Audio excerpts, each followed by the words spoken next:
Assalamualaikum warahmatullahi wabarakatuh. Perkenalkan nama saya Devi Binangsari. Di sini saya akan menjelaskan mengenai strategi komunikasi berita buruk dalam surat resmi perusahaan.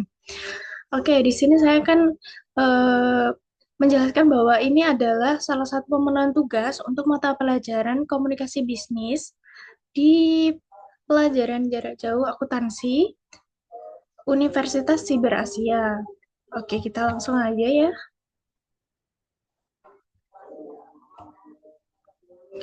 Mengapa pola tidak langsung? Jadi kenapa menggunakan surat gitu untuk pemberhentian, mungkin untuk memberitahukan sebuah berita-berita buruk gitu. Nah, ini aku jawab karena komunikasi itu yang buruk itu merupakan hal yang cukup menjadi tantangan gitu, menjadi challenge gitu dalam sebuah perusahaan atau dunia bisnis. Karena penyampaiannya itu tujuannya itu bukan untuk merusak citra perusahaan atau untuk merusak hubungan dengan pekerja gitu. Kemudian apa sih pola yang langsung dengan pola tidak langsung itu bedanya apa gitu ya kan? Pasti kita bertanya-tanya nih kan. Oke, pola langsung itu berita yang intinya itu disampaikan di awal gitu. Jadi di awal sebelumnya itu udah diberitahukan gitu. Kalau sedangkan pola tidak langsung intinya itu disampaikan setelah persiapan untuk mengantisipasi itu tadi efek samping negatif dari penyampaian informasi dengan tujuan yang kayak intinya itu bukan untuk merusak hubungan atau citra dari perusahaan itu sendiri gitu. Kemudian kenapa sih harus kita gunakan pola tidak langsung ini gitu? Emang plusnya apa gitu ya kan? Pasti ada hal baik dari kita menerapkan pola tidak langsung ini. Oke, hal baiknya ada empat yang bisa saya sampaikan, seperti membangun penerimaan emosional. Itu sangat penting karena emosional seseorang itu kita tidak bisa kontrol ya teman-teman. Itu nggak bisa.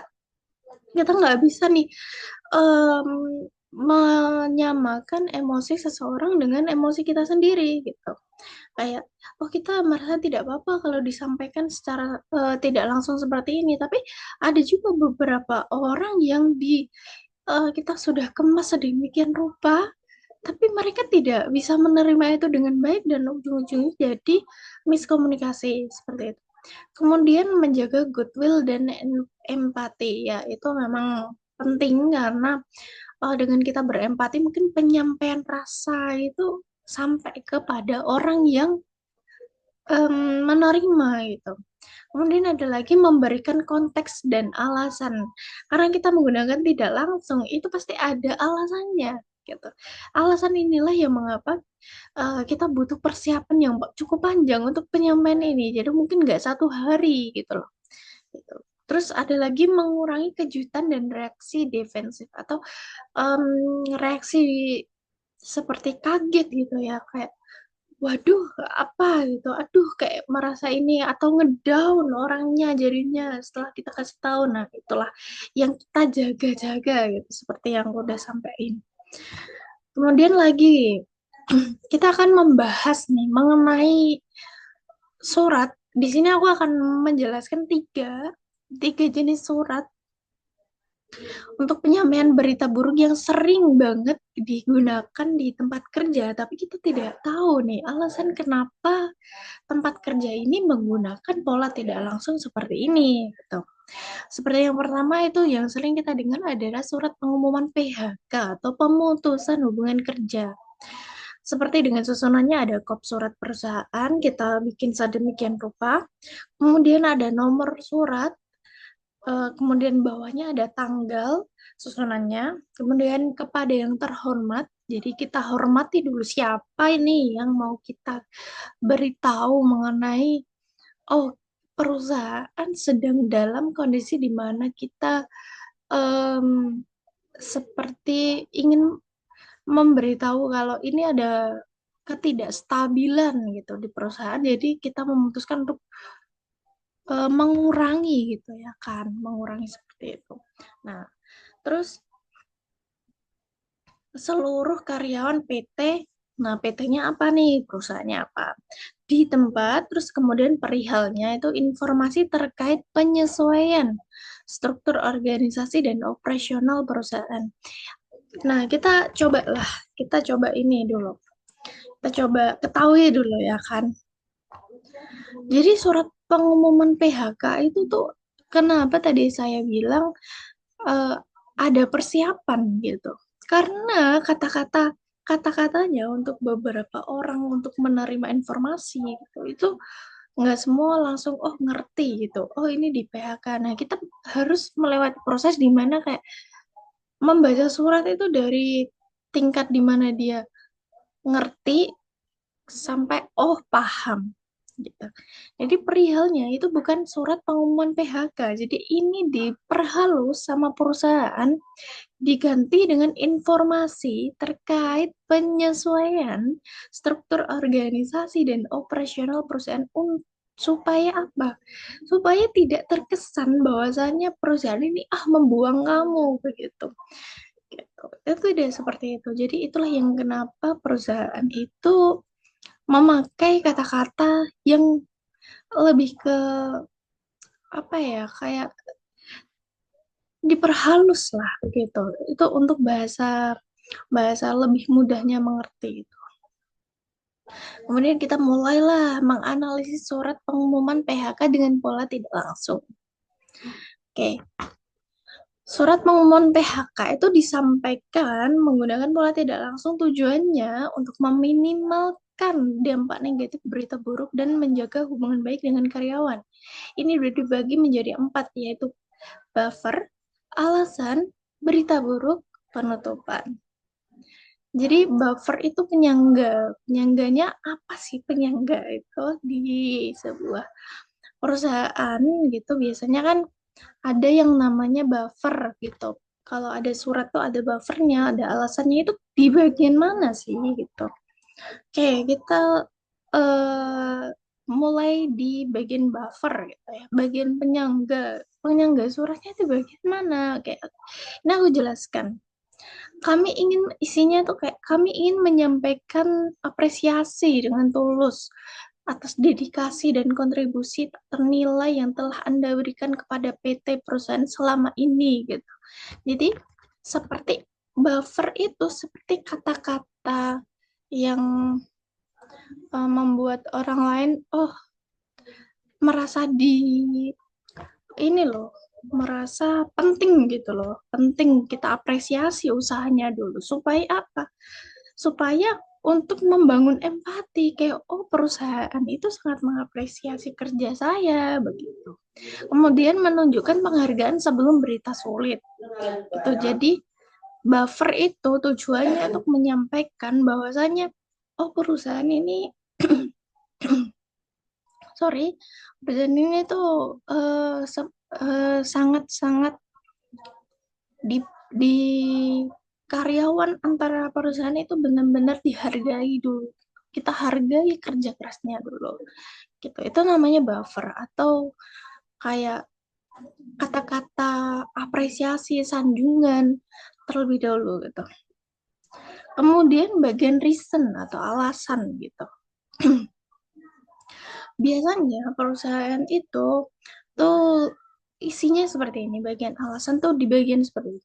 Lingkungan bisnis global maupun nasional terus mengalami dinamika, menuntut PT ini untuk terus beradaptasi. Diperlukan penyesuaian struktural dan efisiensi operasional yang komprehensif. Jadi disampaikan alasannya itu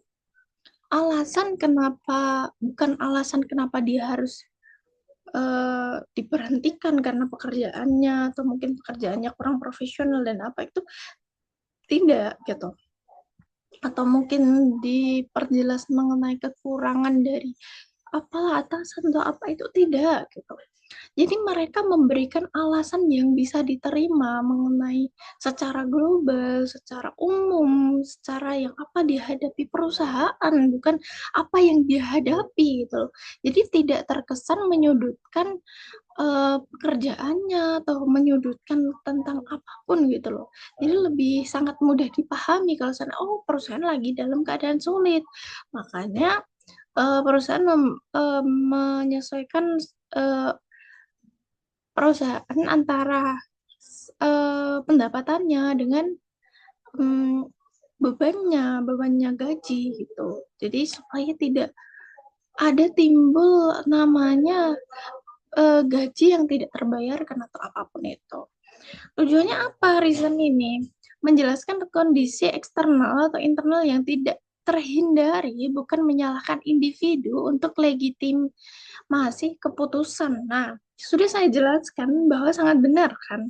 Memang kondisi eksternal dan internal perusahaan yang tidak bisa dihindari apa? Karena globalisasi, inflasi, kurangnya apa ya kayak orderan mungkin ya kalau di pabrik-pabrik gitu atau kurangnya revenue pendapatan gitu tapi tidak menyalahkan secara individu gitu. Kemudian kita masuk ke bad news atau berita buruk. Oke, bagiannya cukup menegangkan karena kita ini ya karena kita sudah awali tadi dengan apresiasi pekerjaanmu, kondisi PT yang dalam keadaan tidak baik gitu. Jadi bad news ini dibaca tidak terlalu menyakitkan gitu ya. Gitu. Isinya bisa begini, dengan berat hati kami sampaikan bahwa perusahaan tuh harus mengambil keputusan yang sulit gitu terkait pemutusan hubungan pekerja gitu terhadap beberapa posisi dan karyawan yang terdampak gitu. Jadi di sini sangat dijelaskan dengan sangat hati-hati seperti ini.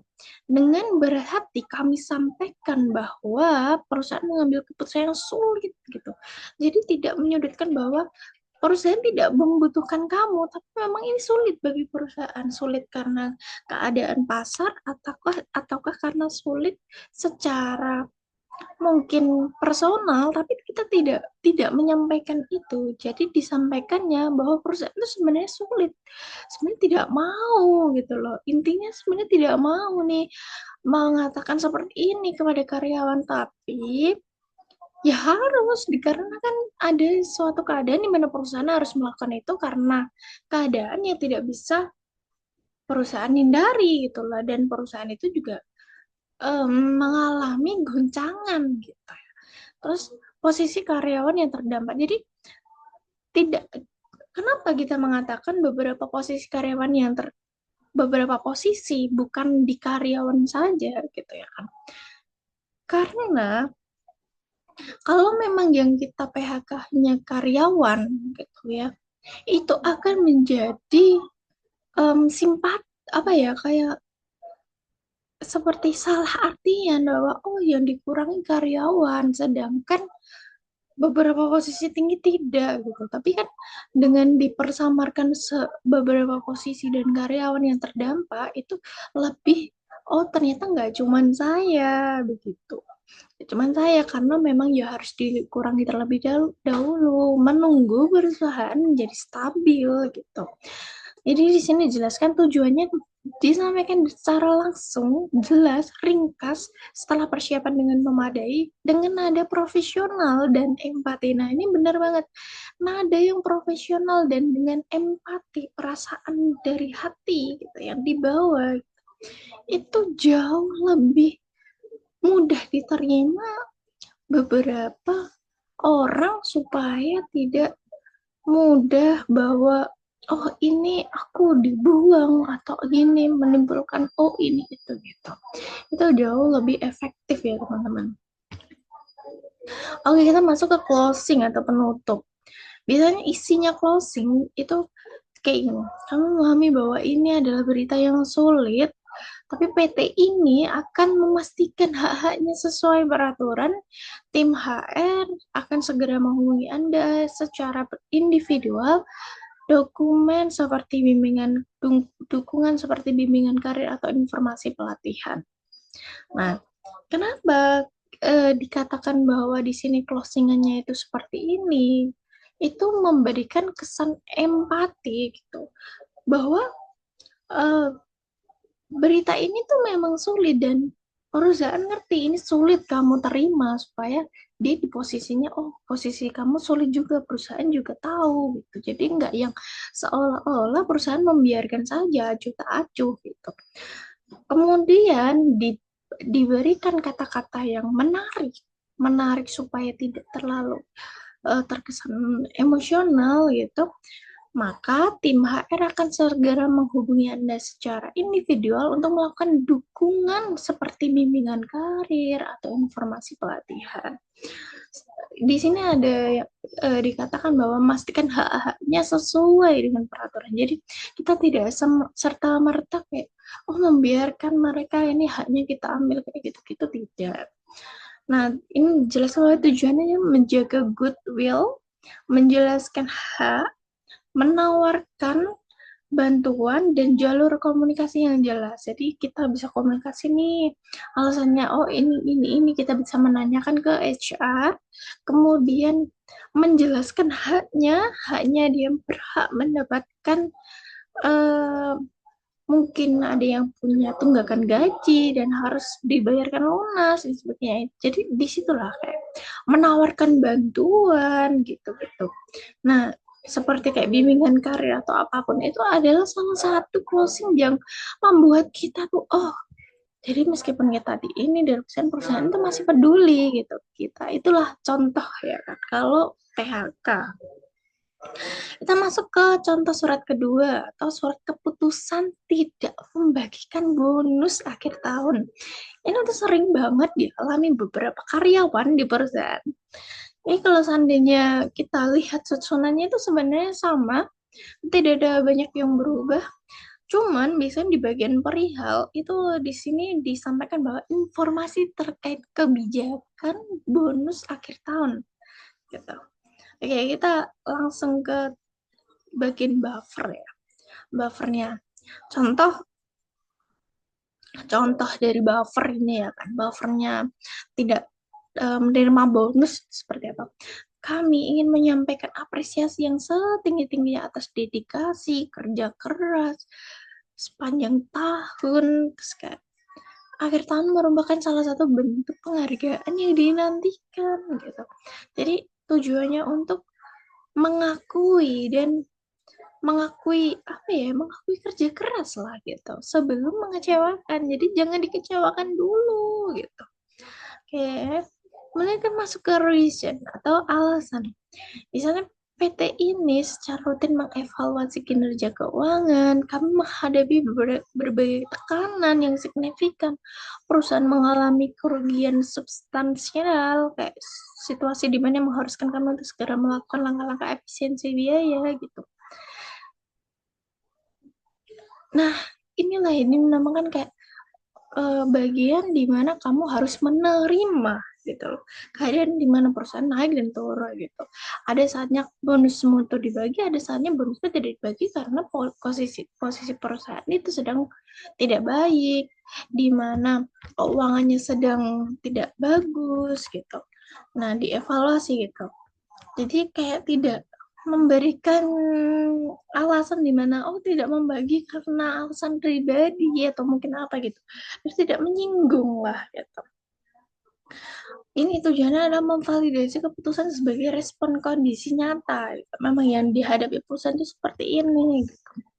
Kemudian bad news-nya itu. Oleh karena itu, sebagai bagian dari upaya efisiensi yang krusial ini, dengan sangat menyesal kami memberitakan bahwa pembagian bonus akhir tahun untuk periode tahun ini tidak dapat dilaksanakan. Gitu. Jadi memang, oh gini, karena mungkin di perusahaan posisinya ada lagi nggak bagus, jadi bonusnya tidak bisa cair gitu. Terus closing ini kami berkomitmen penuh mendampingi Anda dalam perjalanan pengembangan ini.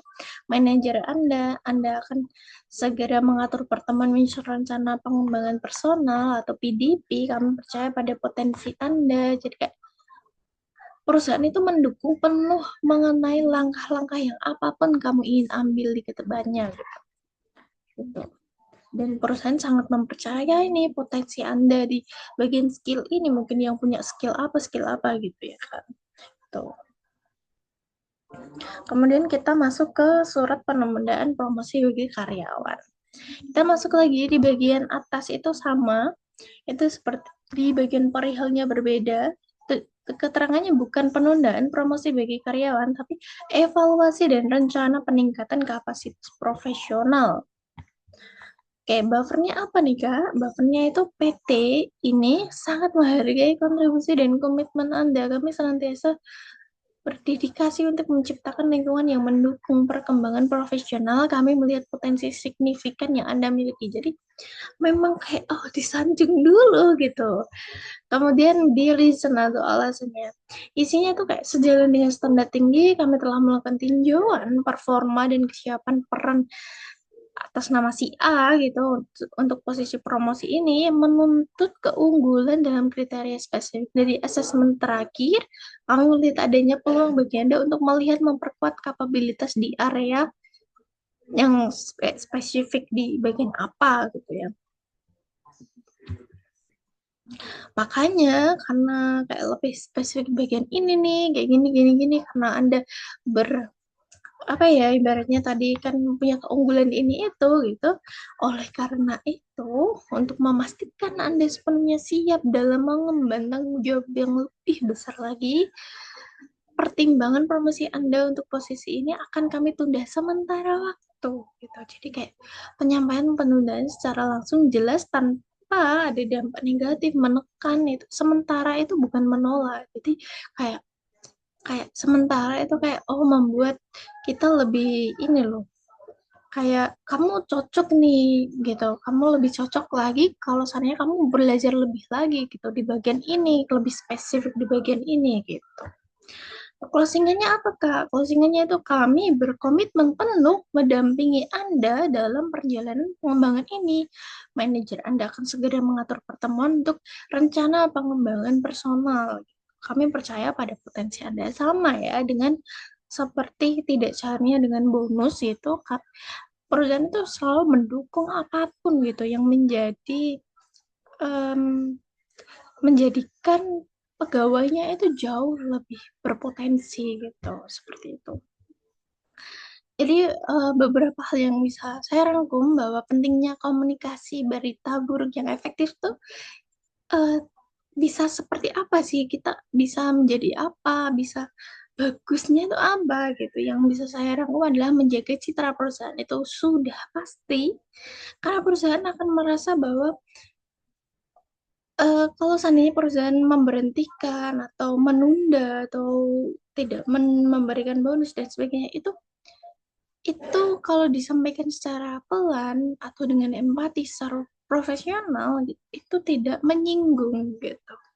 Dan kalau tidak menyinggung, eh, lebih apa ya, kayak dampak negatifnya lebih kecil gitu. Kemudian ada mempertahankan moral karyawan. Jadi karyawan yang karyawan yang diberikan kata-kata yang lebih efektif itu jauh jauh jauh dalam lubuk hatinya membuat dia lebih percaya kepada perusahaan ini, bahwa perusahaan ini mampu mengayomi karyawannya menjadi lebih baik. Mencegah konflik dan salah paham itu sudah pasti, kepatuhan hukum karena memastikan proses komunikasi sesuai dengan regulasi itu sangat benar. Membangun resiliensi organisasi atau menghadapi tantangan sulit, integritas ya. Integritas itu sangat penting di dalam sebuah perusahaan. Jadi so far kita harus ngerti di bagian situ. Simpulannya, kita bisa simpulkan boleh tidak langsung itu strategi yang paling efektif untuk berita buruk, meminimalkan dampak negatif, menjaga hubungan, citra, setiap bagian itu ada fungsinya masing-masing, tapi perannya itu sangat krusial. Oke, rekomendasinya apa nih? atau sarannya apa nih gitu. Latihan dan sensitivitas, latihan tim SDM atau manajemen, personalisasi menyesuaikan pendekatan untuk setiap individu bila memungkinkan. Jadi kalau seandainya memang yang saya apa ya, kayak audiens kita tidak terlalu banyak, karyawan terlalu banyak, bagian HR atau bagian manajer atau bagian ini, itu bisa tuh melakukan pendekatan individu supaya lebih tahu nih individu ini karakternya seperti apa gitu. Sekian sekian mengenai penjelasan saya mengenai strategi komunikasi berita buruk dalam surat resmi perusahaan. Sudah saya bahas tuntas. Apabila ada kesalahan, saya mohon maaf karena saya hanya manusia biasa yang tidak salah dari luput. Oke, karena sudah cukup panjang, saya mohon maaf apabila ada kesalahan kata. Wabillahi taufiq wal hidayah. Wassalamualaikum warahmatullahi wabarakatuh.